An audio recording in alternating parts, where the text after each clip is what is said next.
இதுக்கு தேவையான பொருள் இறால், தேங்காய் பூ, வெங்காயம், பச்சை மிளகாய், மாசி, வறுத்து இடிச்ச பச்சரிசி, இது பால் சோறு, மஞ்சள், சீரகம், பட்டை, கிராம்பு, உப்பு. பால் சோறை கிரைண்டர்ல போட்டு கிரைண்ட் பண்ணணும். கிரைண்டர்ல போட்டு நல்லா மிக்ஸ் பண்ணணும். மிக்ஸ் பண்ணி நல்லா அரைக்கும். ஓகே, தண்ணி விடக்கூடாது.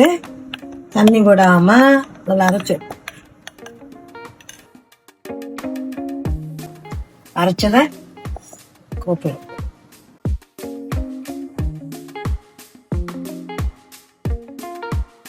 இந்த கோப்பையில கையில பிசைற அளவுக்கு போட்டு போட்டு இந்த வறுத்த அரிசியை பிணையும். பிசைஞ்சு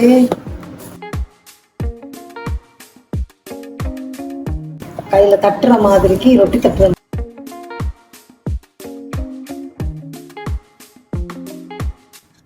பட்டை, கிராம்பு, ஏலக்காய், சீரகம் வதக்கணும்.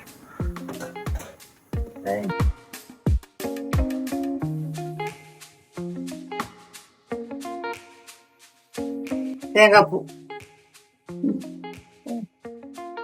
பச்சை மிளகாய்,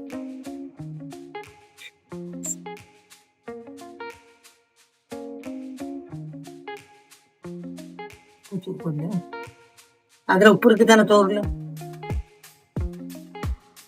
இப்ப வதக்கும். வதக்கிட்டு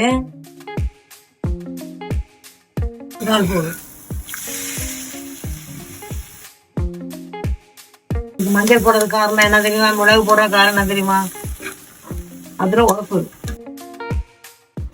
நினைச்சிட்டு துணி போட்டணும். துணியா நினைச்சிட்டு இப்ப அந்த இப்ப இத உருண்டையாக்கி இப்போ வேற வைப்போம்.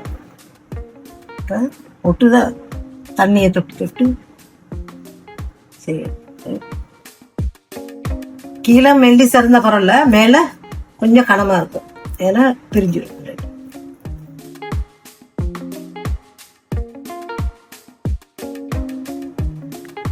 சரி, இப்ப இதை வைக்கணும். நல்ல எல்லாம் கவனமா செய்யணும். இப்ப இத தட்டி வச்சிருக்கவே இது மேல இது கனமா இருக்கும். இத இது மேல செட் பண்ணும். அப்படி தொட்டு தொட்டு செய்யணும். ஏன்னா கையில ஒட்டும்.